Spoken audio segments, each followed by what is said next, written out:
Well, now, turning to here in the U.S., an ambush that killed 4 U.S. Special Forces soldiers in Niger, in fact, recently drew attention to the deteriorating security situation in parts of the Sahel region of Sub-Saharan Africa.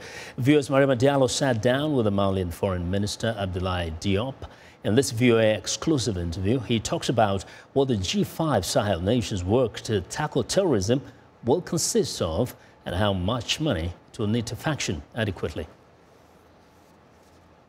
Yeah, we knew from the beginning that we have many forces in presence in the region. We have Barkhane, which is a French force, about 3,000 soldiers, covering a territory as big as the entire Western Europe.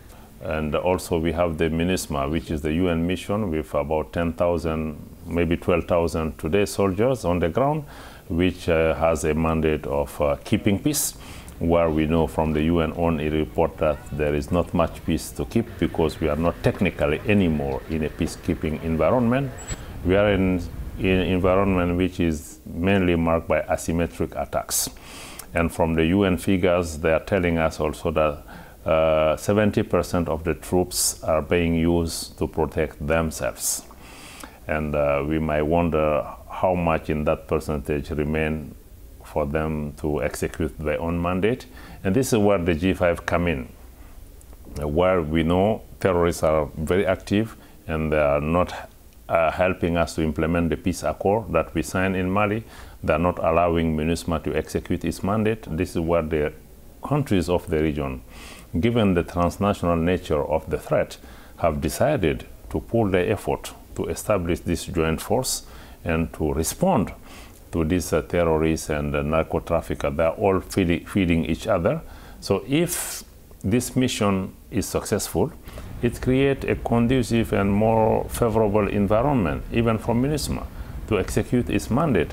We have also clear complementarity with French Operation Barkhane. We are working together, and they have also some comparative advantage compared to our troops in terms of the technology and the human capacity. Because you have a $450 million budget that you're trying to raise right now. The U.S. has pledged $60 million. So how do you hope to raise that amount of money?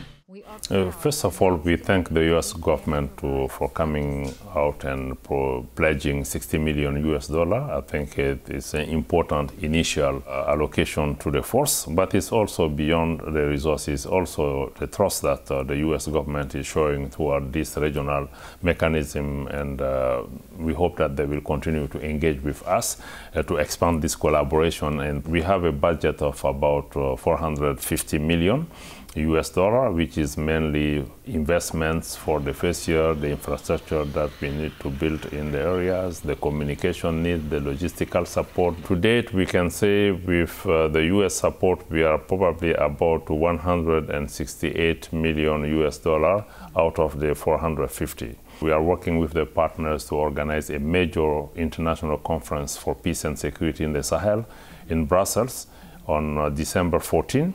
To which we expect many head of state to attend, and we expect also to expand the funding base of the G5 to some American countries as well as the Asian and the Arab countries. So we do hope with that meeting in Brussels, we'll have additional support from the UN, from the US, from the European, and also get really contribution from others as well.